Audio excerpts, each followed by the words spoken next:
ఇప్పుడు అంతమంది రియాక్ట్ అయ్యారంటే ఏదో ఉన్నట్టే కదా, అది నా పాయింట్.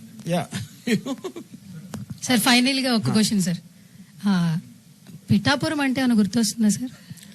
పిఠాపురం నాకేదో గుర్తొస్తుంది, మీరు చెప్తే వినాలి. ఓకే, అప్పుడు అది ఇప్పటి వరకు చాలా మంది ఇంకా నన్ను కంగ్రాచులేట్ చేస్తున్నారు. అవునా?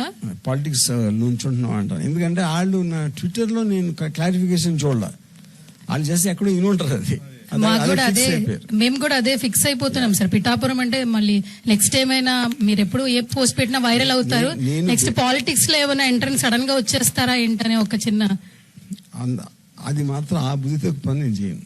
అంతేనా?